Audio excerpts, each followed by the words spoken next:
Okay, everybody. So welcome to this call, and thank you for joining me on what's a slightly different episode of The Truth About Business. So usually we're focusing on myself and Neil as well with helping business owners deal with the challenges brought about by the coronavirus. But we thought that for this episode, we'd spend some time speaking to people involved with charities, because we know that that's a sector that has also been massively hit by the restrictions and funding that's available right now. So I don't know about you, Neil, but for me, I come to this call with absolutely no idea of what it's like to run a charity or be involved with a charity. So I'm approaching this with totally fresh eyes. So hopefully, between me and you, Neil, we can ask some good questions and get some good information from these guys here to help other charity owners, and even maybe ourselves on the call, get some good ideas and innovations and take it back to their charities and help them do better throughout the next few weeks and once things go back to normal as well. Definitely, Ben. I think in many respects, non-profits and charities, they will have some of the similar challenges as a business will have. And I'm sure over the past 2-3 weeks, as we spoke about earlier, we'll have had to come to grips with the initial shock of, what the hell's going on, and having those tough conversations, but then looking to reach out to others to figure out how can they get sort of maybe the reset button and start moving forwards again. So I imagine that's a lot of the conversation we'll come today is how do you adapt the right mindset? And that's a lot of, again, things we've been talking about to make sure that you're in a good place. How do you make sure you're communicating effectively? How do you make sure that you're able to continue doing the right thing? So, I think there will be some parallels to what you and I have been talking about, but nonetheless, I'm coming in very much with an open mind that I have no idea what all the answers will be. And again, having the power of a mastermind, bringing others together, hopefully we'll really find a way through that. Okay, brilliant. So shall we do a bit of a round robin then, and everybody just give themselves a bit of an introduction, tell us your name, tell us the charity that you're representing and what that charity does. So if we start with you, Tracy. Okay, good afternoon, everybody. I'm Tracy Harrison. I'm the Chief Exec of Safe and Sound, which is a fairly small but complex charity that supports children and young people who are at risk of exploitation. So that's sexual exploitation through to county lines, radicalisation, etc. So we support children, young people and their families through that. Okay, thank you, Tracy. Rachel? Hi everybody, my name is Rachel. I run Ask the Chameleon. We are an award-winning consultancy that writes funding applications for charities and also for commercial bodies. Equally, I am a trustee of Annabelle's Angels, which is a small Derby-based support trust for people undergoing cancer treatment. And our fundraising is purely from members of the public. Okay, thanks, Rachel. Phil? Hi, I'm Phil Lee. I'm from a charity called Face for Change. I'm the chair of trustees there. It's a fairly small charity. We work in environmental projects, community building and empowering communities, but all around the catalyst of the environment. Okay, thank you, Phil. Will? Hi everyone, I'm Will Turner. I'm the Business Development Manager at Derby County Community Trust. So we are the charitable arm of Derby County Football Club. We use the power of the football club to improve people's lives. We work on programmes and projects with people of all ages, but focusing on health and well-being, education and community cohesion. Okay, thank you, Will. Scott? Everybody, I'm Scott. I'm the Director of Income Generation and Marketing at Treetops Hospice Care. We provide hospice care and bereavement counselling in Derbyshire and Nottinghamshire. Okay, thank you, Scott. Matt? My name is Matt Thomas, founder director of Brawl for a Cause. We function like a foundation that uses content creation and competition to raise funds and awareness for other nonprofits, primarily through live events. Just tell us where you're based, Matt. Atlanta, Georgia. Okay, thank you, Matt. And Andrew? Hi, Andrew from Upbeat Communities. I'm the Chief Executive here. We're a charity based in Derby working with asylum seekers and refugees, so helping with resettlement and support in integrating into life in the UK. Okay, brilliant. And Neil, do you want to give yourself a bit of an introduction? Yeah, I work mainly with a group of people who are normally growing very, very quickly. They're scaling up their businesses. However, right now it feels a very different set of skill sets required when you're used to growing a business very quickly and suddenly it's either going into reverse, some have had to shut down. And actually quite a few of my clients are able to pivot very quickly and are growing exponentially in the other direction. So I'm having to adapt, like Ben is as well, to having a whole raft of mindfulness, being very alive to the fact that they are going to have challenges that none of us are used to, and being able to, one, be a listening ear, a sounding board, and hopefully a degree of positivity that helps them move forward again. Okay, brilliant, fantastic. Thanks for that, everybody. We've got a real variety of charities, not just in terms of the sort of the sector and the services that you provide, but geographically as well. We've got Matt here from the USA. I know Phil, you're up in, or down, whichever way it is, in Liverpool. Okay. So what I'd like to do with regards to the conversation and how this goes is sort of add a bit of structure to it and sort of break it down into 3 separate areas. So the first being, what are you guys doing right now to deal with the situation as it stands, and what are the changes that you've already made since the coronavirus situation has been here?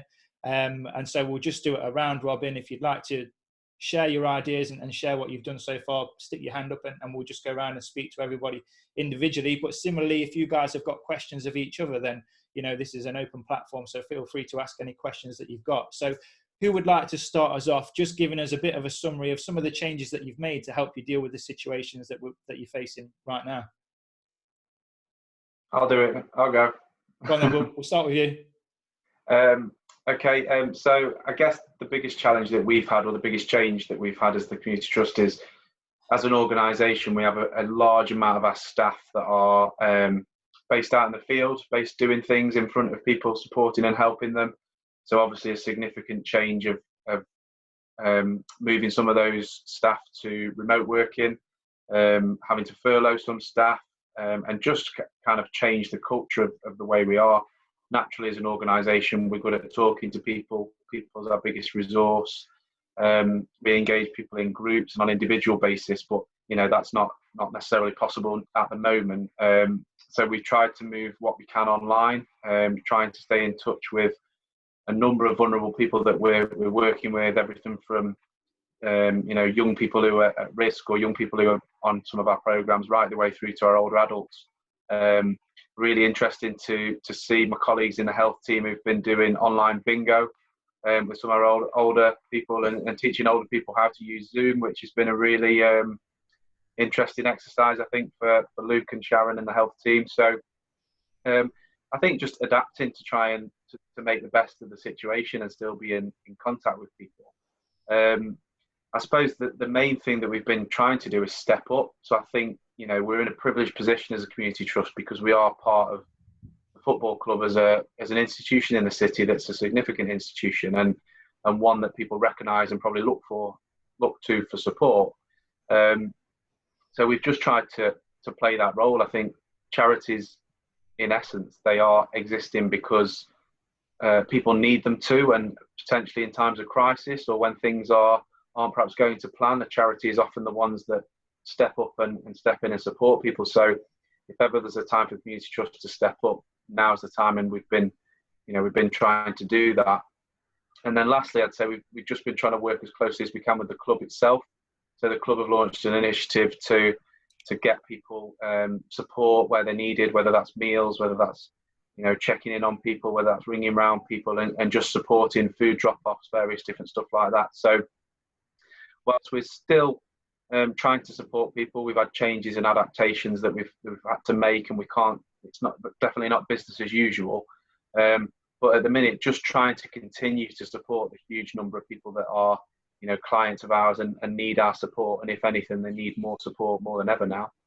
And those conversations that previously you would have had face-to-face with the people that you work with and the vulnerable people, younger or older, how have they responded to those conversations being more online through something like Zoom? Are you finding that you're still having the same effect in terms of, you know, the rapport and the quality of the conversation and what you're hoping to get from the conversations?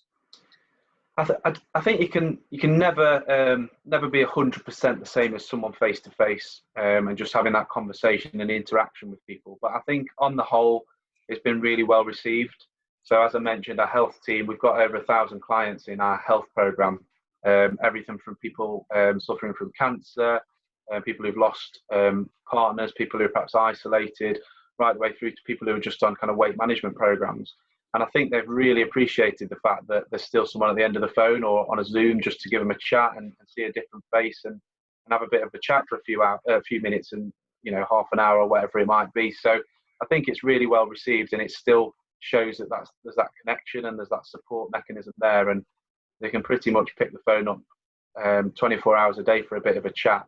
I think particularly those people who are on, you know, for example, some of our mental health programs that need additional support at the best of times, at the worst of times that we're currently in, you know, it's just looking after them. It's just being there and stepping up and being a line of support to them, really. Okay, thank you, Will. Scott, did you have something that you wanted to share about the changes that you've made so far? Well, I thought I'd put my hand up just to help me out a bit. It's been absolutely crazy. For me, this all started about week 6 into the job. So as you can imagine, I was getting used to a new job, and then the virus hit. What it's affected predominantly is income generation and marketing. So we've got a really good FD here who straight away did a cash flow spreadsheet, so budgeted cash flow for this coming year, and said what impact do you expect is going to happen through all of the different income streams, which then led us to say that we're going to be probably about 1.4 million down in income generation. So off the back of that, that's led to an emergency appeal. So we went out quite quickly with that one. That got picked up very well with supporters and the press. So it was all hands to the pump there. So the marketing team has been totally repurposed to doing things like the appeal. And the fundraising team has been repurposed to start looking at things like online events. And we've just launched Starlight Steps today, which is an online event which will come after the emergency appeal, because I don't know if you know, but the Chancellor's announced that hospices will be getting a certain amount of money. We don't know what yet or what impact that's going to have on the bottom line. But then we're going to use the opportunity to do a thankathon. You know, we've got a few thousand people who have donated to us over the last 4 years. Gives us an excuse to call them, say thank you, but also gives an excuse to make sure the consents are up to date, they feel that they're part of the family, and to see if they've got relevant gift gate next to their accounts as well, because then we can claim the extra 25% donated back 4 years. So that's been a busy old job, but at the same time, on the care side of things, we've still got 47 nurses, they're still working, and we've still got 45 bereavement counsellors, they're still working. So we're trying to frantically swim under the water without having to cut back on any services, and we're introducing new services as well, like Cake and Care is something that we launched a couple of weeks ago, where we're actually going out to the patients who's normally come down to us on campus here in Risley, who can't, so they come down and meet us for the wellbeing cafe and things like that. But we've got our welfare people going to them and delivering a little package and having a quick chat at a 2-metre distance. So it's been incredibly busy, but we're trying to see opportunities in the chaos. Okay, and you mentioned there that your projections will show you being 1.2 million down on what you would have turned over if it were not for the coronavirus. What sort of percentage of your total turnover would that account for? About a third. Okay. So one of the biggest hits has been retail. All of the 17 shops and 2 cafes that we've got, we tried to keep them going as long as we could, but then we just took the decision to close them. So they've all closed now, and they're really quite profitable. In the charity sector, shops aren't always that profitable. Ours are. They make about 32% net. So having to close all that down, although we've furloughed the staff, but the furloughing 80% that we've got, we're still topping up the 20% to make 100% salary for them. That's kind of offset by the loss we've made on the income from the shops. Okay. All right. Thank you, Scott. Tracy, did you have something that you wanted to share? Yeah, okay. Very similar to Will, we support very vulnerable children and young people, and so we've moved online and gone to the virtual world. The only issue we've got with that is some of our people we're supporting were victims because of online grooming, so they haven't got access to some of the technology. So we've had to work really quite creatively with that, with how we reach out to some of those, and also some of them families haven't got the internet because they haven't got the funds. So we've been creating and actually paying for somebody's Wi-Fi and things like that to be able to keep that contact. But on a real plus, it's working really well. So all of our young people we're supporting are engaged with us in some format. The biggest change for me is that rather than just focusing on exploitation, we're doing the whole well-being side. So we're outside the box. So we're checking on the family. We're we're doing food vouchers, we're giving medical advice, and all those extra bits, very similar to Will. We're looking at the big picture. So if there's a vulnerable person in a vulnerable family, we're trying to help them in all ways, rather than what our focus very much is around preventing them being victims of exploitation. So that's a big change, but it's working well. The other big part for us is awareness, because 70% of grooming of children online in Derbyshire last year, of all sexual exploitation was online. The risk has never been greater for our children and people to be exploited online. So we've got to raise awareness. So the second part hugely is trying to, at every opportunity, like today, please see what your children are doing, just the same as you check if they were going to the park, you would check if they were meeting somebody in town. Who are they with virtually, and where are they virtually? Because for me, the biggest fear is this situation will have an impact on our children being exploited. So doing the care that we've been doing, but in a different way, trying to prevent any more and getting that awareness out. And thirdly, for me, it's a small team, but looking after the team and making sure they're okay and the families are okay, and making sure we've got those Zoom twice a week, Zoom team meetings, the regular checks, and looking at that in a nutshell. Okay, thank you, Tracy. So on the subject of changes that you've made to the charities to deal with the situation up to now, has anybody got anything else that they'd like to share on that front with regards to what they've been doing? Yeah, Matt, go ahead. Sure. So first, a little bit of context. Our main fundraising vehicle is a live event model called Brawl for a Cause. So we do a charity boxing event where first-timers get into the ring to fight for a charity that they personally believe in. So someone from any of your nonprofits could say, hey, I care enough about this nonprofit to take a punch in the face for it. And I'm going to raise funds and awareness for it through this 90-day program where I learn how to throw a punch, take a punch, defend myself. So all of our 90 days of programming is community events, percentage nights, taking people to different gyms, earning percentages of bringing community into places together. That's been wiped out. And then our big event is 1,500 people, black tie, everyone's ringside, and watching this main event where everyday people, CEOs, celebrities are taking punches where they believe in. That's wiped out. So we've had to look really deeply at okay, we're relying on incremental income that's tied to bringing people together. How do we pivot and shift? And I think the huge opportunity for all of us in this time is everyone is back to square one. So no matter how long your nonprofit has been in operation, no matter how long you've been doing the things you're doing to generate revenue, everyone's an entrepreneur again. Everyone's in the same exact place where we're looking at this new world and seeing where opportunity is or isn't. So one thing that we've really been focused on is as we're trying out these different proofs of concept for, do we stream events? Do we launch a lot more digital content to be fundraising vehicles? We're checking in with every single one of our past donors and attendees. So not asking for a single thing, just saying, hey, in this time, we're here for you. Is there anything you need? And doing a lot of relationship building. And in about 20% of those conversations, there's a reciprocity to that. Hey, we've had a great time and great experience with your nonprofit. Is there anything we can do to help? And that's when those new projects that need funding or followers or shares on YouTube or social media, that's when it's like, hey, this will take you 2 minutes and will go a long way for us. Can you help out? Just get this out to your network. So I think right now, because everyone is so locked down, so scared, in need of community and helping each other, now is a great time for relationship building and planting seeds for when the next season comes, and it's time to bear fruit and see what happens in this new world. Okay, some great insights and some great ideas there, Matt. Thank you for sharing that. Tracy? Can I just come in on that, because I think what we've talked about locally in Derby is around, it's not all about money. So the pro bono things which charities very much rely on, so whether that's free HR or some support legally, etc., we rely on that. And I think one thing that all businesses and charities can do is, how can we help each other build those relationships, as Matt said, but actually plan for the future and plan to help each other. So in this time, does somebody need a new website that somebody can do in exchange for something else? So for me, there's a real opportunity about pro bono and helping each other. It's not all about money, albeit we do need funds.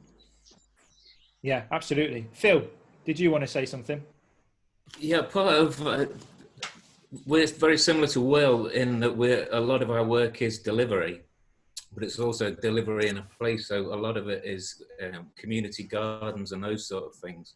And it's finding adaptive ways of keeping those projects going. This is a busy time for that kind of project. So one of the things that we've had to be adapt to is, without the support of the people who we deliver the programs to, is to keep those projects going for when they're able to come back to them.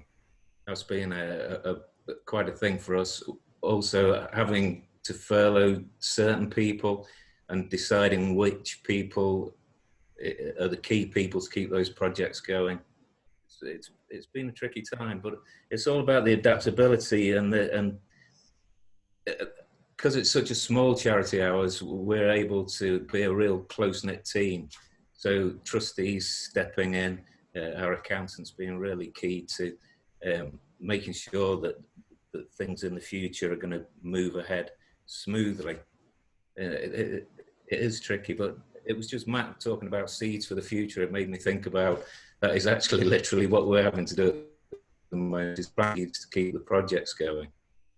Yeah, so it seems like there's some really strong ideas around keeping in touch with previous donors and people that have been involved with the charities in the past, but also some big opportunities for collaboration, for charities having conversations with other charities and see if there's any synergy, or, as you've said, Tracy, is there something we can do for you and in return you can do this for us. So Rachel, you've been involved in charity in the past. You're a trustee of Annabelle's Angels. What would you do and what have you done to deal with the situation up to now?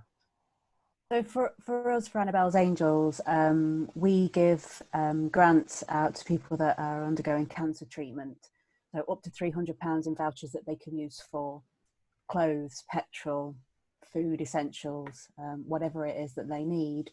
And we work very closely with the information unit and the Macmillan team at the Queen's Hospital. Obviously, at the moment, everybody is front and centre, working and supporting people that are having medical treatment at the hospital. So we are expecting a significant increase in the number of applications that are going to come to us because of the people's financial situation, because of the virus.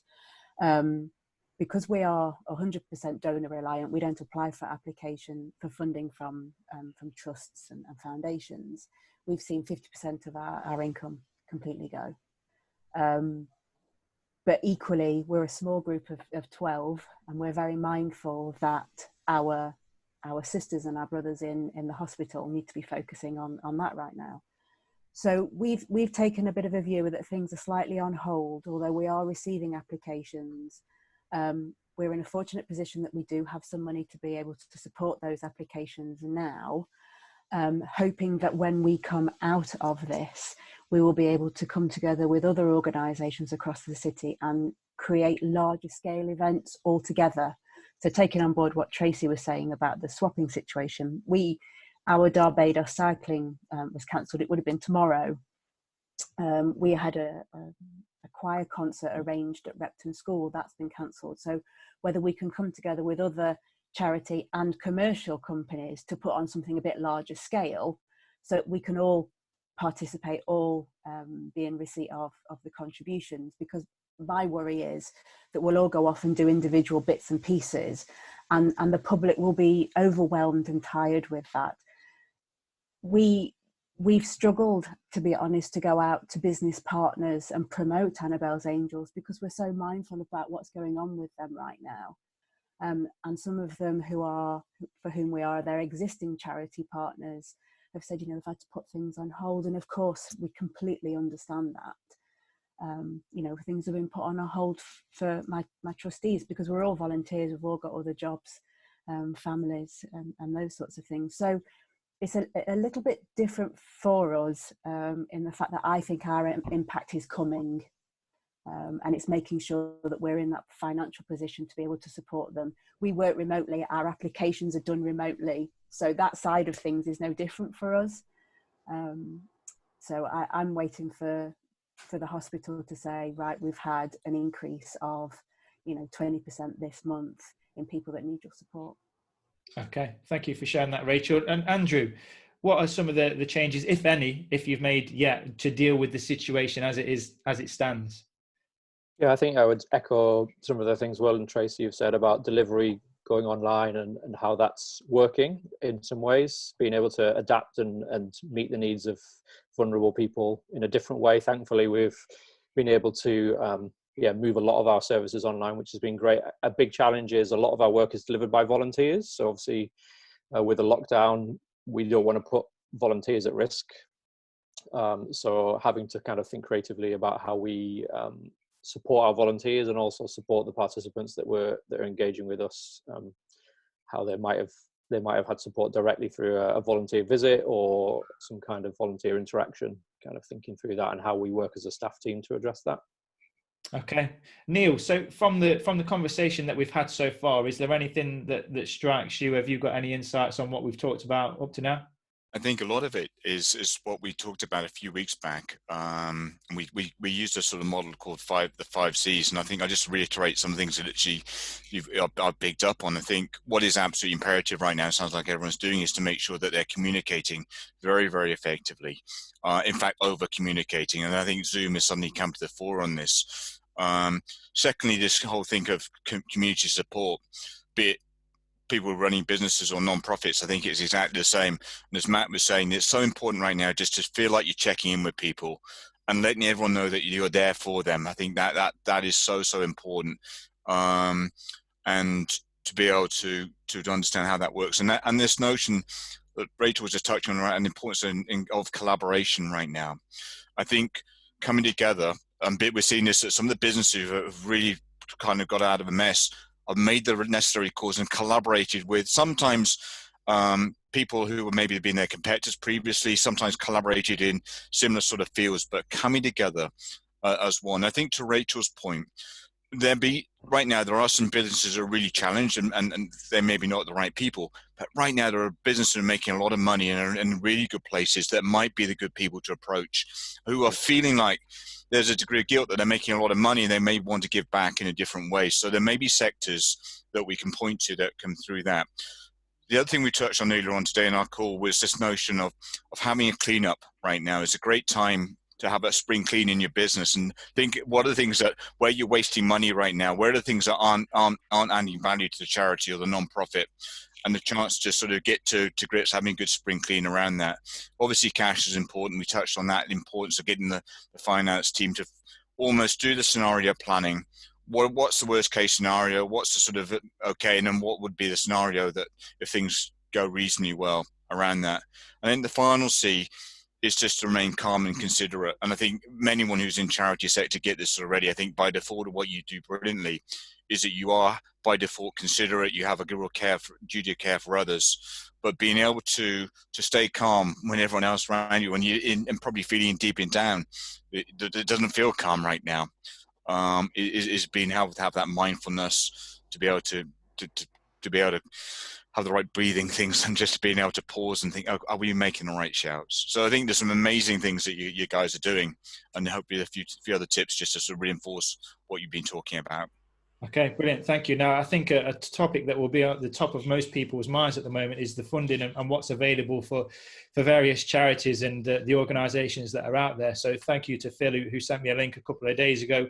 I know it was recently released that there's going to be £750 million worth of charity funding, but it's mainly going to the businesses that are required right now with the coronavirus situation. So the key services, food delivery, medicine, financial advice. So I think it'd be really interesting for listeners and everybody else that's on the call, if any of you guys have managed to apply and actually secure funding, how did you do it? And to your knowledge, what is there that's available? So does anybody want to kickstart with that one? Has anybody managed to obtain any granting or funding yet? Yes, Scott, go for it. Yeah, so what I've done is I've repurposed, we've got a community fundraiser, so I've repurposed her to supporting our trusts and grants person. There are quite a lot, and I've sent you a link, Ben. There are quite a lot of emergency trusts out there. We've started sending off applications in the last couple of weeks, and we've already had some quite significant donations, actually, one for over £20,000 already. And if you look at the links, if you were to put that link out in the narrative, I think there are about 250 different trusts that we can apply to. Not all of them relevant, but it's worth at least applying to some of them. Okay, yeah, absolutely. All of those links that you've sent me, there will be a show notes page that accompanies this podcast and recording. So I'll stick them all in there. So if anybody wants to check them out, they'll all be put in there. Thank you for sending those through, Scott. Tracy. I think I'd quite like to debate a little bit around this. Should we go out for fundraising or not? Because I totally agree with Scott around the grant funds and the emergency funds, and I think we're all be really useful to have that list. But we've had a debate around, is it the right time to go asking for money when there's a lot of appeals for the NHS? There's a lot of people, you know, haven't got the money in different situations, and I'm just interested in different views from around the table today as to whether it's right or not. I know Treetops went out very early because I support Treetops anyway, and they went out early, but we've made the decision not to go out and actually say we've lost this amount of funds and we need this amount to make up for that, and we're almost trying to do good news stories and where something positive happens with a bit of and you can donate at the bottom. So I'm just interested in a bit of debate about people's views, because we've actually said we're not going to go publicly out and say we need help at the moment. Okay, no, thank you for sharing that. Thank you for being honest, Tracy. It's definitely a good question, and I don't think there's a right or wrong answer, but it will be interesting to see what everybody else's points of view on that are. So Rachel, what's your perspective on that? Is it the right time to be going out and asking for funding? It depends if you're talking about emergency funds and things you can apply for, or whether you're talking about to members of the public and businesses, because I think they're different things. If it's the grants and trusts, yes, go for it. But if you meet the eligibility criteria, that's always the thing. And what you've got to be aware of now is, gosh, if competition wasn't bad before, it's going to be even worse now.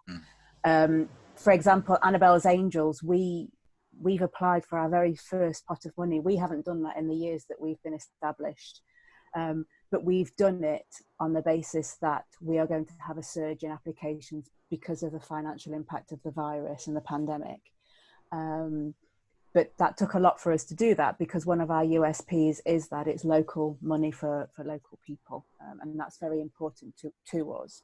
So it's a small percentage, and we find out today whether we've been successful. If it's on the going to businesses and going to people, I think the fabulous story of Captain Tom this morning just shows you, what the British public and the world can respond to, and how fabulous he is. And look where that money is going, straight to the front line, and quite rightly it should. And I think that makes it very difficult for those of us in the charity sector to then push ourselves forward when our families need that support in that area. I take on board Neale's point about there will be some businesses that are doing very well that will want to offset and corporate social responsibility, and that's always a good conversation to be having. And if you can pitch it in a way that suits you and you feel comfortable with, then do that.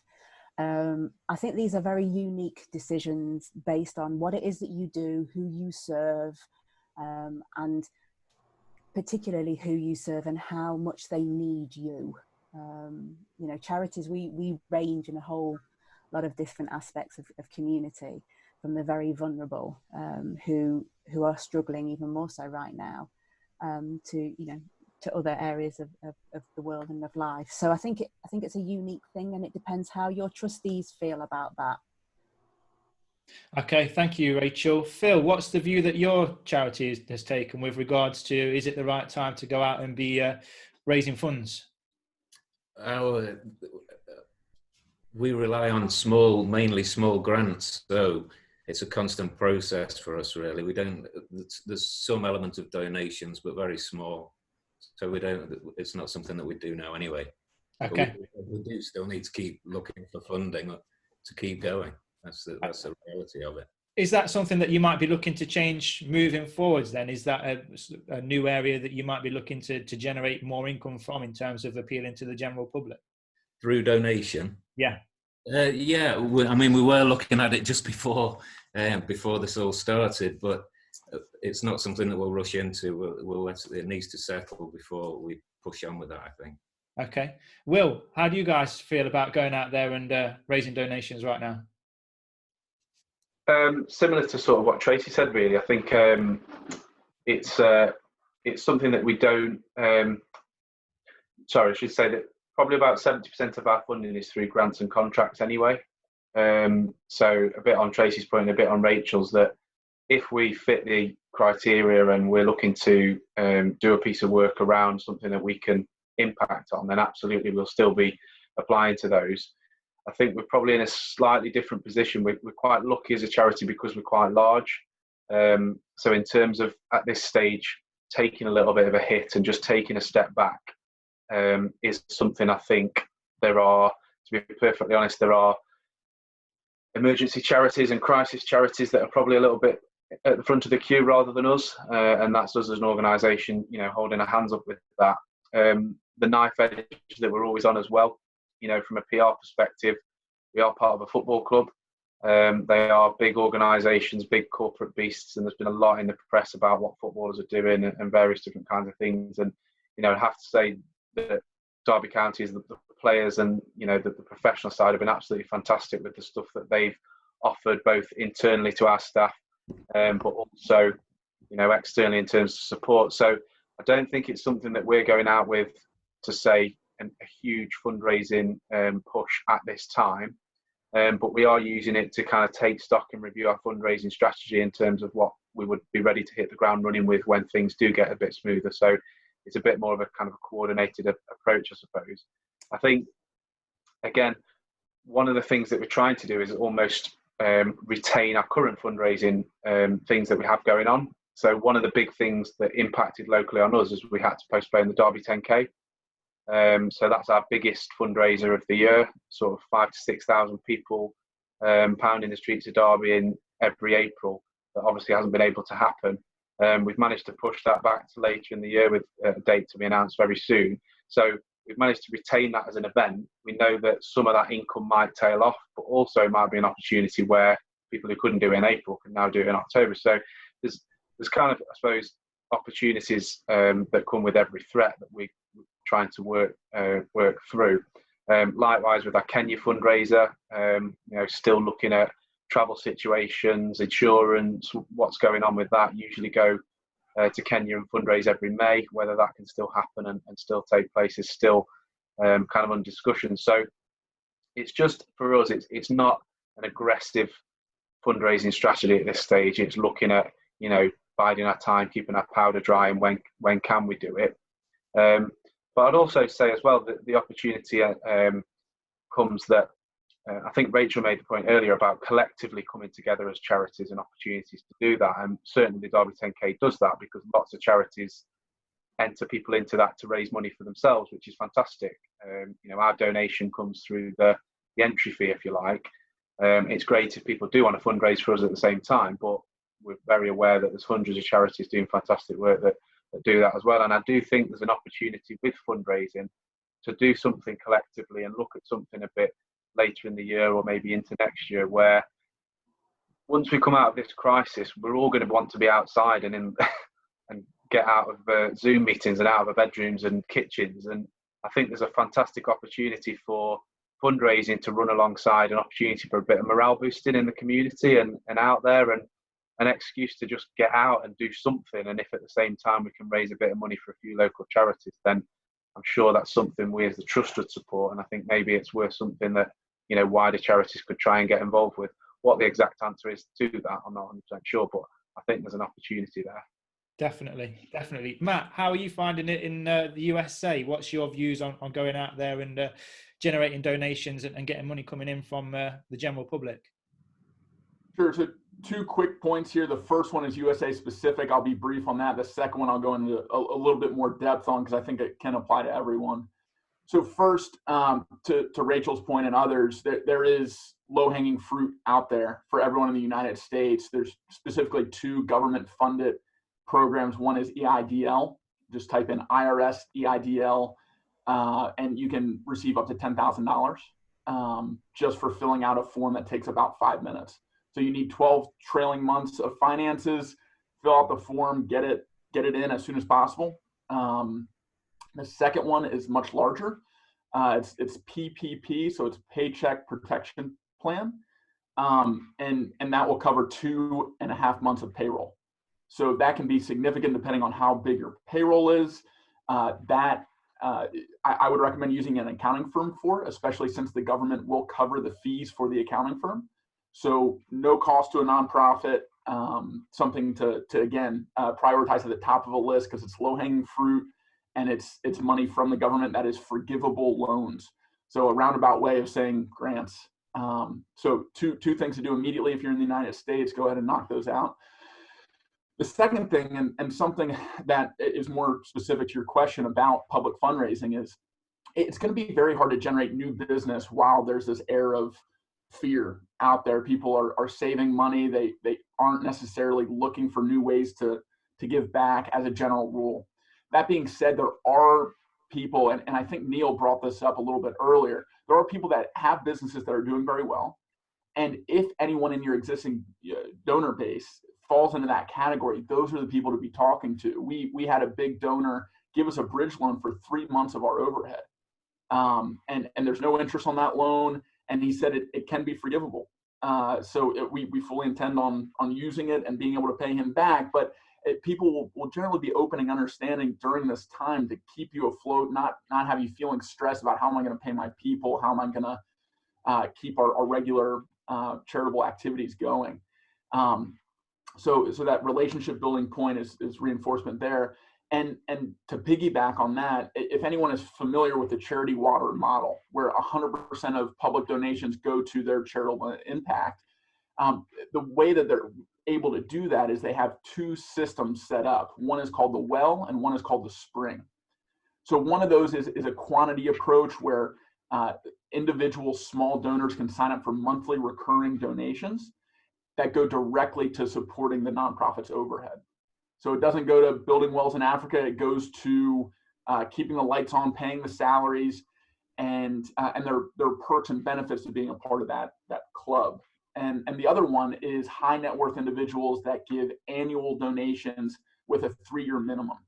So those are really what Charity Water and other similar nonprofits were structured the same way. That's what we're relying on, where we've already done that work of building that relationship and closing this longer term annual donation that we structure our overhead off of. So in this downtime, when maybe new business isn't the best option for your nonprofit, and everyone's different, so it depends, but now would be a good time to be thinking about your version of what that system could be. What would a monthly recurring donation club look like? Could you give discounts on apparel? Could you offer exclusive content? Could you give access to donors or celebrities or football players in your network where it doesn't really cost you anything except for thoughtfulness and communication?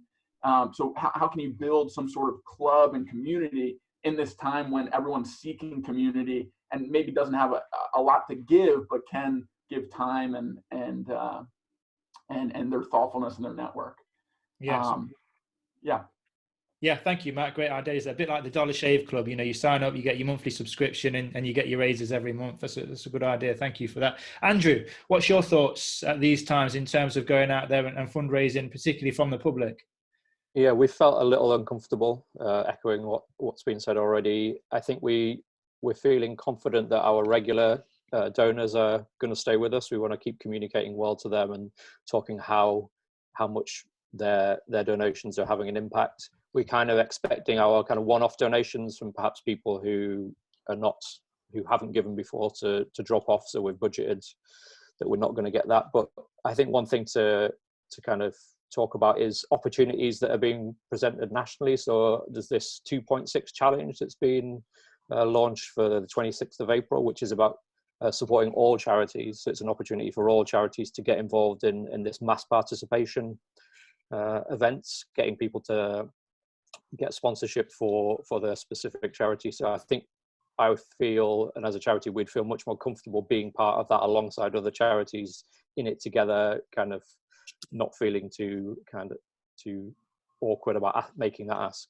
Yeah, what's that called again? Sorry, Andrew. What's the name of that? Yeah, it's called 2.6 challenge. So it's about, it's on the 26th of April, and it's about raising, I think, something like 67 million for charities. And it's about using online mass participation events. So yoga, running in the garden, different things. I guess it can be specific to whoever's involved. Yeah, absolutely. And again, we'll dig out the links for that and include those in the show notes. So if anybody else wants to have a look at getting involved with that on the 26th of April, those links will be with that as well. Scott, what's the thoughts of your organisation at the moment with regards to fundraising? My thoughts are, we've still got the nurses out there and we're still doing the work, and we're being asked actually to do potentially more by the CCGs. I've got to pay them. It's as simple as that. So I am quite unashamedly fundraising still throughout this, and we are noticing a lot of support from the public for us. What's going to happen in the future is, because now we've got some funding coming in from the Chancellor, we're going to pull back slightly off the emergency appeal, because that just wouldn't be right. But I don't know what the situation is with cash flow yet. So we will be still doing some form of fundraising. We're lucky because we've got a lottery, and the lottery is mainly several thousand people playing on direct debit. So that's an income stream. It's probably our biggest income stream at the minute. And what we're making sure we're doing is looking after people quite a bit, and we'll be planning on some activities just to keep them entertained. Okay. So really for me, it's yeah, we're still fundraising because we're still on the front line and we're still working really hard. And the general consensus from those people that you are asking for funds is that they're supportive and they understand, and you haven't had any backlash or any negative comments on that. Okay. In fact, we've had more support. So there are some companies that are doing well. A few people have mentioned the companies are doing well. And only yesterday, there's one chap who imports cake, and he's read about the Cake and Care that we're doing with, which is our new COVID thing that we're doing for some of our patients. And he's doing particularly well because he's supplying corner shops. Corner shops are incredibly busy at the minute. So he bought rounds a few hundred cakes so he can deliver them out. So business support has been fabulous. Plus we're getting volunteers coming in that have been furloughed, so offering their expertise. And we're taking them up on that. We've got somebody offering PR. We've got plenty of volunteers offering to cover reception, because we've stood down the volunteers now. We're all over 70. So the support from the community has just been absolutely fabulous. Yeah, that's a good point there as well with regards to people that have been furloughed. They've been, 2.5 weeks now on lockdown. They'll have been at home with nothing to do. There will be people probably out there looking for opportunities to volunteer their time and resources. So it's just a case of letting people know, I presume, that these opportunities to volunteer for various different charities are actually out there. So Neale, if you were involved in a charity, would you be out there publicly fundraising right now, or would you be scaling it back? What would be your thoughts on the situation? I think it's probably horses for courses. From what I'm hearing right now, I think that again, it's knowing where to target. It may well be just this notion of resetting where you are, and I think one of the things that I know in any given challenging times is it's a great time for invention and new ideas and new ways of doing things. So it may well be that your existing model that you've had in the past may have served you well. There may well be lots of new opportunities. And I think just listening avidly to this wonderful conversation that come together with these masterminds is that hopefully it sparks other ideas. Actually, we could make money this way, or we could make money that way. I hadn't thought about that before. Or I could bring maybe some football stars from the community into what they're doing. So I think when necessity is the mother of invention. It's sometimes having to reset, making sure that rather than going into retreat, you're actually looking forwards and having that positive mindset and think, actually, we can do this. We can actually pull together. We can spark off one other sort of charities to learn new ways of doing things. So I think there's definitely hope out there. It's just knowing sometimes where to look, but having your antennae up and seeing opportunities.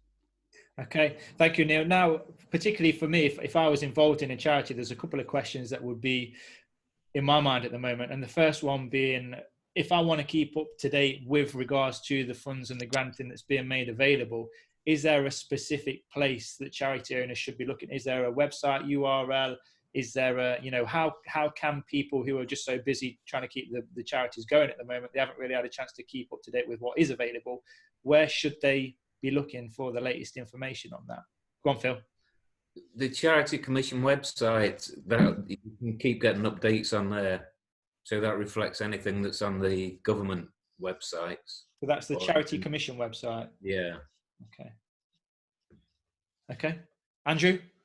Yeah, the two places I would recommend would be NCVO website, which is the National Council for Voluntary Organisations, who are doing a lot of work around advocacy on behalf of the charity sector with the government, and also a civil society website, which is a great sort of news source to which kind of updates on new funds that are coming out as a kind of news platform. Okay, thank you, Andrew. Scott, did you have one to add to that? Yeah, I found it recently, actually. There's a chap called Ian McClintock on LinkedIn, and he's put a long list of the potential fundraising sources there and ways to do it. Okay, brilliant. Thank you. Some good resources there. And again, all of those links will be in the show notes. Another question that I've had is that quite a few of you have talked about having to deliver your services in new ways, be it online and through the likes of Zoom. So obviously, I think everybody's pretty much aware of Zoom. When we talk about businesses that are doing well, that's got to be included in that category, probably one of the best at the moment. Is there anybody that's come across any other apps or software or devices that they found really useful during this time that they haven't perhaps used before that they'd like to share that might spark some ideas for other people? Rachel? Sorry, I was on mute. We've always used WhatsApp to communicate. When our applications for grants come in, they are attached to a rota system of trustees, so that because you get an awful lot of personal information and it can be quite overwhelming. So we share the grant application judging between us. And we've used WhatsApp for years to be able to read those grant applications, make a decision, to allocate tasks to people. And also we use it to communicate within our trustees. We set up separate groups for social media, for talking about the Derby 10K, whichever fundraising opportunity that we've got going on. And also you can have video calls with that as well now. So we've always worked that way, and that's been something that's really enabled us as a group of volunteers continue to keep the charity going during this time as well. And it's free as well, which is obviously always a bonus. So WhatsApp, yeah, that's a great one. Matt, did you have one that you wanted to share? Yeah, so kind of two camps here. One is the business communication, which other people have spoken to. The other is community engagement. I think a new kind of rising star in this space is House Party. Every night, logging on House Party, there's games to play. You can have an open house so anyone can join and jump in a conversation. This would be a great thing for Will specifically, getting footballers involved, where people can come in and just have a conversation with some of their favorite players. And then right now, everyone is consuming content, whether it's escapism or more time on their hands. How can we turn into entertainers? How can we turn into content creators? How can we host Instagram live workouts, or like Ben is doing here? How can we offer free information or ways for people to learn or grow through us? So Instagram Live and YouTube content. And if you don't have a TikTok, again, sorry, I'm really directing a lot of these at Will, but having the footballers film 15 seconds of juggling and kicking it to the left of the screen. And so you see each one of their faces, telling everyone to stay at home or telling everyone to keep being patient until the next season. There's a lot of ways to bring a little bit of joy to people's day, or provide some free information that even if it isn't about you or about fundraising or about your mission, it is your channel that's providing a little bit of positivity. Yeah, that's a great idea. House Party, a friend of mine sent that to me the other day, but I haven't had a chance to have a look at that, so I'll be checking that out. Phil? Yeah, just Twitter and Facebook, we're finding that people are really appreciating updates on the projects that they would be attending. It's often they're finding communities in this place, and as they're not able to come to that place, just to be able to see a picture of it's really, it's quite emotive for them. So just keeping those things in front of people all the time is a good way of doing it. Yeah, that's a great suggestion there. There was a guy I spoke to not long ago. I can't remember his name, but he basically does Facebook Live tours through Holland, and he has thousands of people on each call that are just, you know, reminiscing about the time they've been there on the holiday, or they want to move there in the future. So there's some really good opportunities around that. And I think for me, and you know, what happens next is anybody's best guess, but as a few of you have already mentioned, when things do go back to normal and everybody starts to get back into the normal way of life, there is going to be a lot more competition out there for fundraising and for generating income. And my own personal perspective is the charities that are most visible through these social media platforms, when people can actually see the difference that they're making to the charity, they can show their friends and say, oh, look, this is the charity that I'm involved with, are the ones that are going to thrive. So I mean, me and Neil were having this conversation earlier. Now is a great time, if you're not already on social media, to start practicing, because everybody starts off terrible at it, and there's never been a better time to start getting used to it, so that when things do go back to normal, you can be out there, you can be in the faces of people, you can be getting likes and shares from people who are supporting you and showing their friends, because everybody likes to tell the friends that are involved in a charity. But particularly from the group that we've got on the call, Matt, I've had a look at your social media, and your Instagram account has got almost 30,000 followers, which is, you know, massively impressive. So you've certainly seemed to have mastered the art of getting engagement on social media. For any other charities and for the guys that are on the call now that want to enhance their social media presence, what are a few tips that you could give from a charity's perspective of growing your following online? Yeah, appreciate the kind words. Far from a master, but happy to share what's worked for us. I think empowering the people within your community that are active on social media to share key messages. So any type of communication events, being really thoughtful about not over asking, but when it matters, saying, hey, this will go a long way, and making it as easy as possible for them to share. Having something that is personalized to them is best. So it isn't just a blanket graphic or video that everyone is sharing. It has a picture of them or copy that is specific to them, writing that copy for them so it's as easy as possible for them to share on your behalf. Social media is a network marketing vehicle. So the more that you can tap into the networks of your existing community, the more that will send positive ripple effects through other communities that may not already be aware of your brand or your organization. So really doubling down, not just on putting general posts out into the ether and kind of seeing what happens, but being strategic about, okay, here are the key messages that we really need to broadcast, and here are channels that we can do that through, where channels are people, and so what people can be most keyed in and most empowered to help spread your messages. And then I think consistency is the other big thing.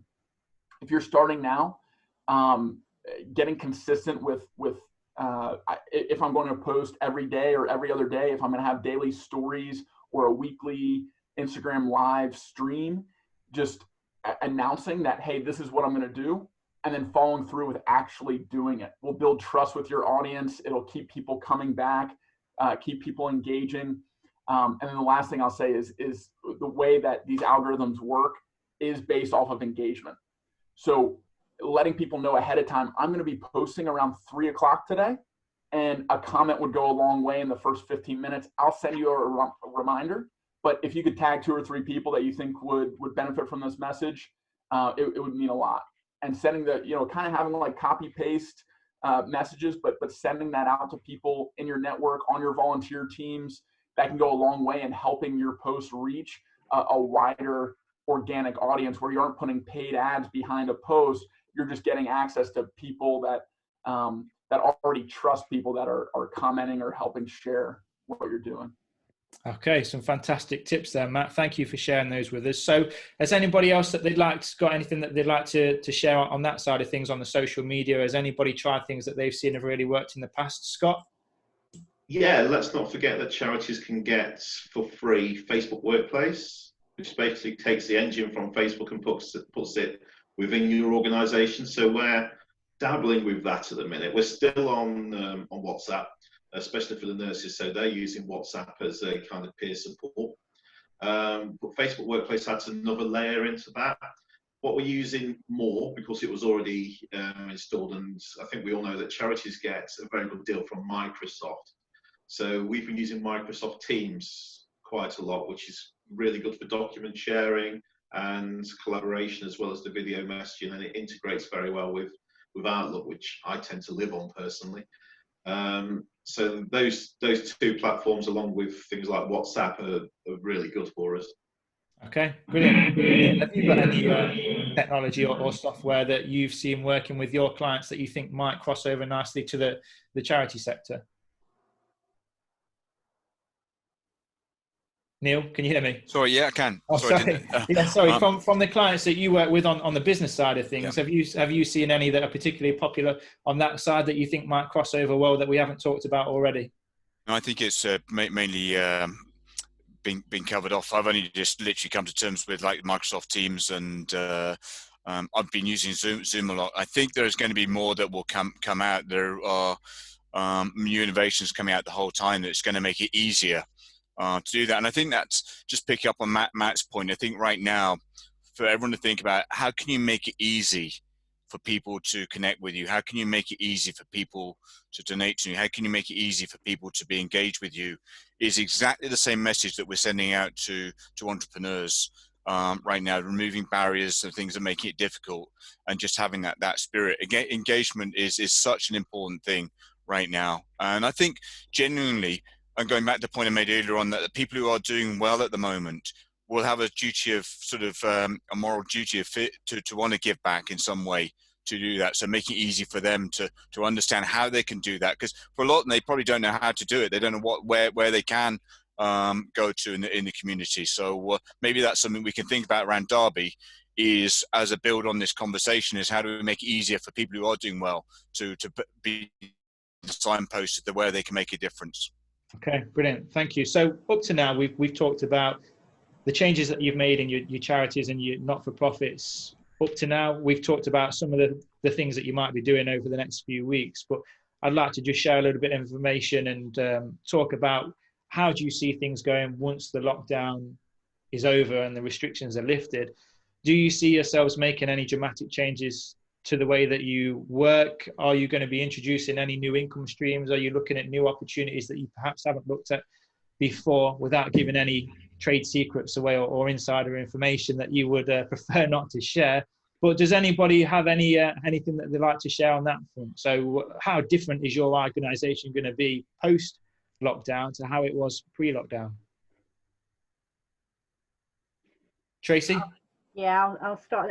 I think my big fear is that the day the lockdown finishes, everybody's going to try and run at 100 miles an hour. And I'm really conscious that everybody's going to be planning now and getting up to speed and getting ready. And I think my approach has got to be absolutely balanced and not running and trying to, achieve everything we're setting to do now. So I think having that, bless you, it's having that initial scope of what do we do? What do we need to do now? But also trying to look a bit with longevity as to not trying to achieve everything in the first week, month. I think that's the first point, and I think I'm really conscious of that. A lot are going to be, everybody's going to be hit at the same time, and it's about having some balance. I think that's the first thing. I think the other part for me is learning about what we've had to do, the online, the virtual world, the Zoom. I won't travel up to Chesterfield now if I can Zoom into a meeting. Why would I? It'd be the wrong. So I think there's things we can learn, and some of the online work we've been doing, we were talking about doing that over the next year. We were thrown into it very quickly. So we'll continue with that. So there's some real good that's come out of the situation we're in that will continue. But for me, it's around not running at 100 miles an hour and planning the next year, and not thinking we've got to make up for the 3 months or however long it is and cram everything in. I think that's my advice. And so how are you going to ensure that you're of that mindset, that you don't want to just go 100 miles per hour as soon as you're back? How do you make sure the team is of the same mindset? Is it just regular communication and making sure everybody's on the same page? I think the key to the success of coming out of this is about the people, and the key to running any charity is about the people. People don't work for a charity for the money, Ben. They don't. They do it because they care and they want to make a difference. You can't make money out of a charity. So most of the people are committed to what they do anyway and have got that passion, and that's why there's so much being delivered by everybody around this table, because people do it to make that difference. So it's about supporting them and guiding them, and like was said by Neale, communicating and over communicating about where we are, where we want to be, and what that journey looks like. And I think we've got to have some clarity around that, but it will be about controlling people's passion, and because they'll want to get back out there and just doing it in, you know, in a control manner. Comms. Yeah, brilliant. Great insights there. Thank you, Tracy. Rachel, how about you guys at Annabelle's Angels? How are you seeing the business or the charity different when we come out of this compared to how it was before? I think our charity will feel the added effects long after we come out of the lockdown, because I think people will need us. People having cancer treatment, you know, their income drops by half anyway if they're in a couple. So I think that we will see a surge in applications for people needing our support, which causes a knock-on effect in the fact that we then need more money. So if we raise the profile of Annabelle's Angels, more people need us, then we need to find money from somewhere. I really wholeheartedly agree with Tracy that we need to be measured when we come out of this. It's like when a new funding round is announced, everyone gets all excited and throws everything at it. And if you're not careful, you can get mission drift very easily in the excitement. And, you know, I've been talking to a lot of business owners, and there's a lot of parity and a lot of similarity with charities. You know, we're small, we have to cover our costs. There are a lot of things that influence us. And I think to pull together and enable Derby and Derbyshire to come out of this better needs a much more cohesive strategic approach that builds over months. I think one of the things that can be good about our enforced lockdown for all of us is the opportunity to take a step back, breathe, and think about what's important. You know, I've certainly used this time myself to work on my business, and also just to have a slightly less chaotic way of working and living.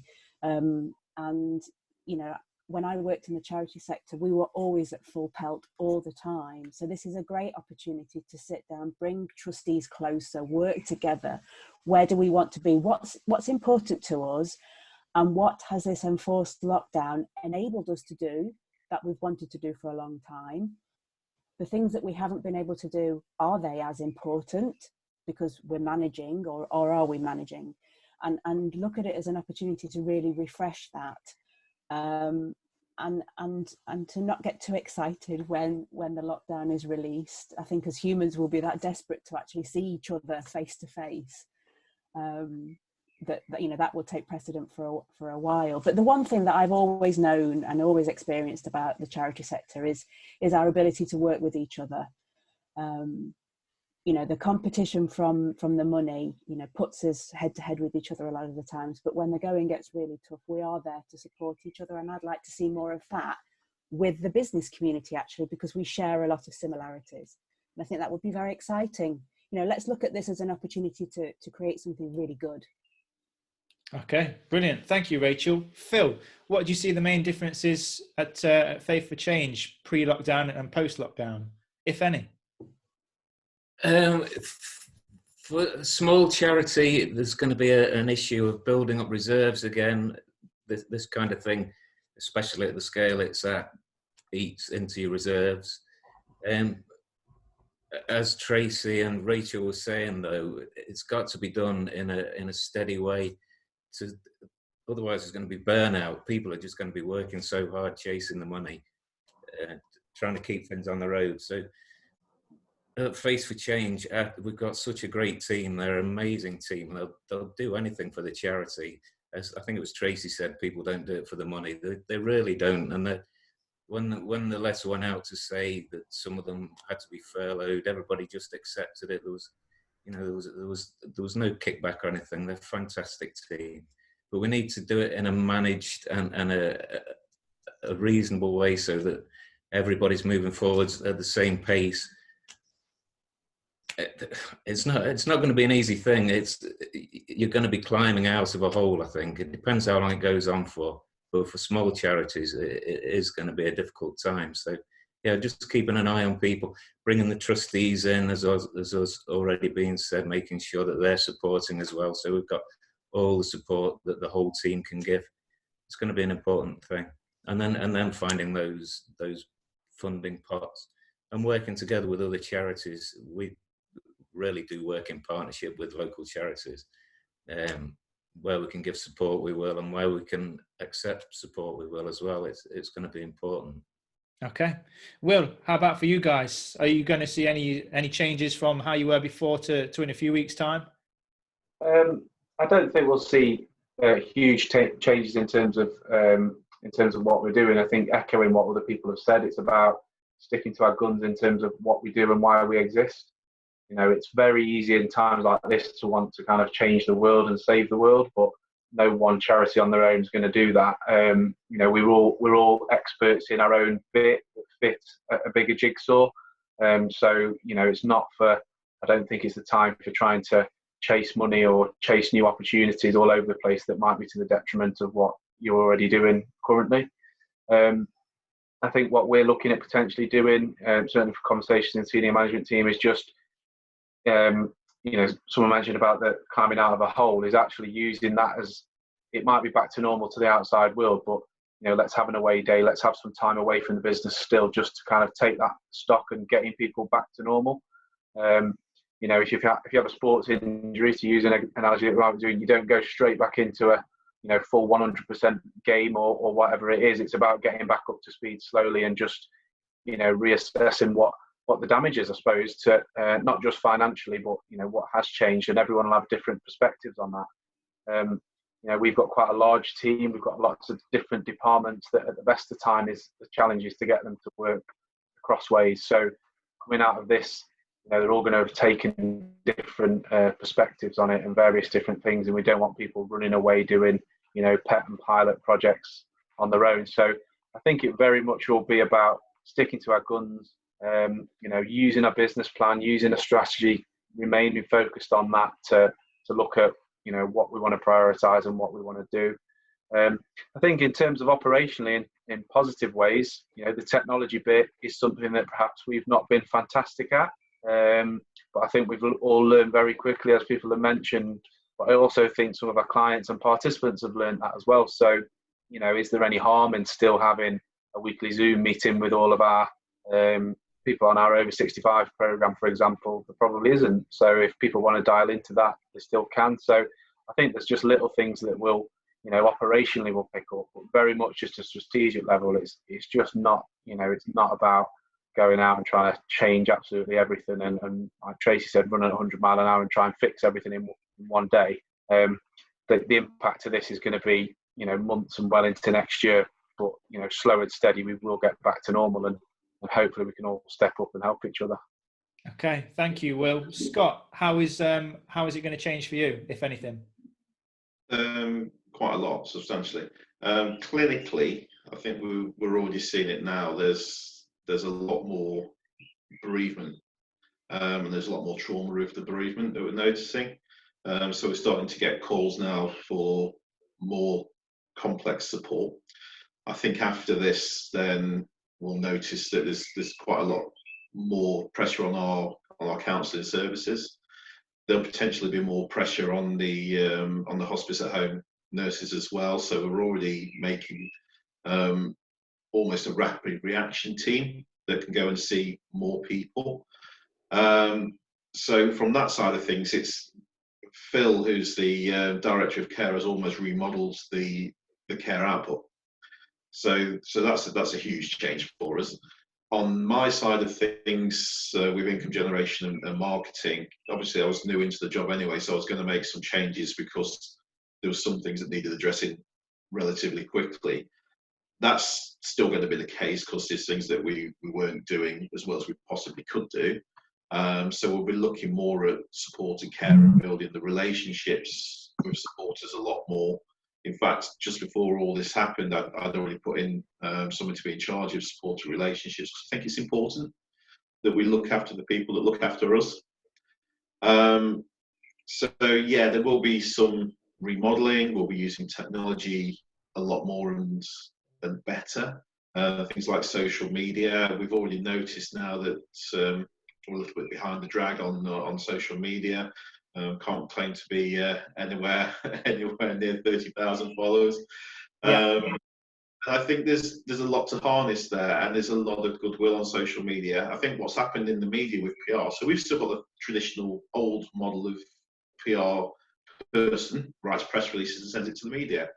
What we found now is you've got these big social groups that Joe down the road's managing that have got 14,000 people, and that's bigger than your local paper. So social media for us is going to be another avenue, another big marketing channel where we can spread the news.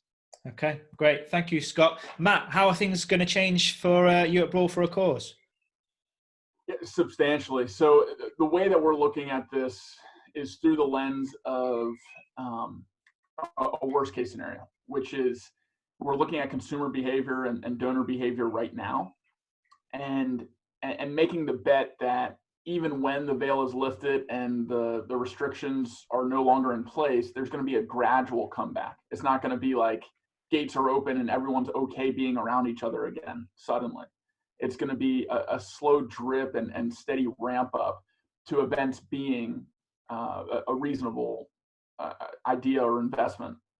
So what we're doing is two things. One, we're focusing on activities now that will be sustainable when the world is back to a state of normalcy. So we're taking what our strongest social media channel is, Instagram, and we're diversifying. So we're looking into building followings on other platforms through our strongest platform, so that let's say Instagram becomes less popular or restricts reach or whatever, we're still able to have a degree of exposure and communication through other channels that right now we currently don't have. So that just takes more time and thought and strategy, and we have more of that right now. The other thing we're doing is building more direct communications that aren't reliant on a third-party platform like social media. So how many emails can we generate right now? How many phone numbers can we get right now? Where now we're communicating not through a post that only reaches 10% of our audience. Now we're going direct to a consumer that wants to hear from us in a way that is hard to ignore. So those are two activities that I think everyone can do their version of right now. And lastly, we're investing heavily in digital content and having a digital business as opposed to a solely event or in-person related business. That was our biggest weakness, and we have to assume, even if best case scenario this doesn't happen, we have to assume that there will be a second wave of this, that there will be a resurgence where we're in shelter in place again, and we're in the same place where we are now, where we're trying to figure out how to make this work. How can we best prepare our organizations for when this happens again? What can we build now so that when this happens next time, not only are we just surviving, but we're thriving? Okay, thank you, Matt. Andrew, how are things going to be different for your organization? I think we're going to be learning from the delivery models that we've got at the moment. I think some of the challenges that we've faced in previous delivery models could be addressed through the kind of digital online engagement, which is really good. I think our team were a little bit hesitant to get into that, and actually this has obviously caused them to have to embrace those models of delivery, so that's good. I think the big challenge for us will be a number of our projects are coming to an end in terms of funding, probably as we're coming out of this crisis. So what the funding environment will be like in terms of grants particularly is anyone's guess. Obviously there's going to be a lot of needs like at this moment, but then lots of charities will be struggling, I imagine, in the months to come as well. So I think it will be trying to, well, recognize that it's not going to be an easy journey to get kind of projects refunded, and thinking creatively around that. We're exploring more social enterprise ideas. We have a pretty successful language school that we run as a social enterprise. So we're kind of exploring how we can diversify our social enterprise income, bring social benefit, but also income for the charity. So yeah, just looking at all the options really on the table. Okay, thank you. And Neale, from your clients and the businesses that you work with, what are some of the changes that they're making now to help them deal with and thrive when things get back to normal, that can maybe cross over to the charitable sector that they could also take advantage of? Yeah, it's interesting. I mean, the first point I want to make, because I think this, one of the things that is coming through loud and clear, is going to be a big issue, not just besides COVID-19, is we feel that there's going to be a massive rise in the degree of anxiety, stress, depression that comes from the workplace. It comes from CEOs, comes from leaders who really, they're going to be losing their businesses, losing their homes, losing their livelihoods, or having to deal with, you know, their colleagues who are under that, and they haven't got a playbook and how to deal with it. So I think there's going to be a call with compassion and need for the charity sector to be able to look after a whole group of folk who are going to be in a bad place in the months to come. So they're gearing up for that on one side. I think a lot of them are doing the best they can do to scenario plan as much as they can do. But once you've done all that, I think it then is the ones who I think will come out of this are the ones who've got a clear sense of purpose, and I think that's what charities have as well. You have probably a deeper sense of purpose for what you're doing. I think those organisations that do well have got deep-rooted values, and they have a clarity about, guides them into how to make the right decisions. I think, going back to some of the other points, having real focus right now, being able to be laser-like focused on what's important and sticking to the guns, as opposed to chasing off after other things that maybe is significant or going to be important. So I found it very humbling listening to everyone today. It's just amazing what you all do, making sure that you're doing, you know, this work that often goes unseen, you know, by a lot of us, but has such vital importance. And I think at this time we see the best in people. Just in our little hamlet south of Ashbourne, there's a whole raft of people who stepped up to help make garments for care homes, and I've recognised that there's a massive shortage of garments, and everyone's coming in the village getting to, in terms of the sewing machines coming out and come to all that sort of community spirit. That's just a little thing that's happening in Wadsley, and it's amazing. So I think we will see an opportunity to come together between sort of businesses and the charity sector if we can play the cards right here and learn from one another best practice. And I think what you've set up today has been great, to learn best practice from one another, to take that as an inspiration to help fuel the future. Okay, and yes, to wrap it up, because we're getting on for an hour and a half, and thank you everybody for joining me on this mastermind, video call, podcast, whatever we want to call it, because you know, you've spent an hour and a half with us, giving some really good information, being open and honest, and hopefully giving others out there some really good ideas and innovations, and helping other charities to get through these turbulent times. But if we could finish off on just your most important piece of advice to any other charities that are listening, be it small, large, whatever sector they're in, if you could just give them one piece of advice, only a short piece, just to summarize what you've talked about, what you've experienced, what you think is going to happen, and I'd just like to hear from you on each of that. So Andrew, we'll start with you on this one. What would be your one snippet of advice that you'd just like to share with everybody that's listening and watching? I think the biggest asset we have as charities is our staff and volunteers. So I think it's about making sure they're cared for and looked after in this period, and what it looks like going forward. Okay, thank you, Andrew. Matt, what would it be for you? Yeah, so for anyone in any space, nonprofit or otherwise, it's taking a positive mindset to this chaotic situation. It's how can I go on the offensive, not just survive, but thrive? And how can I control what I can control and let go of what I can't control? So the more that you can take positive action and take steps to setting yourself up for success in the future, do that. Brilliant. Thank you, Matt. Scott, what would it be for you? There's a lot of goodwill out there. Don't be afraid to ask for help if you need it. Okay, fantastic. Thank you. Will? I think it's difficult going last. A lot of people have stole things I was going to say. I think, you know, from a personal perspective, it's look after yourself physically and mentally. You know, there's still opportunities, certainly in the UK, there's opportunities to get out for exercise, a bit of fresh air, you know, take stock of yourself. We will come through the other side of this. Try not to get too ingrained and dragged into the day job and day to day. Is just go and take a bit of stock, go for a walk, get some fresh air, a bit of space, and just try and look after yourself as best you can. Yeah, very good. Brilliant. Thank you, Will. Phil, what would your one piece of advice be? It's the team moving forwards together. Our director, Annie, she is so inventive. She spots ways of doing things that you'd never think of doing yourself.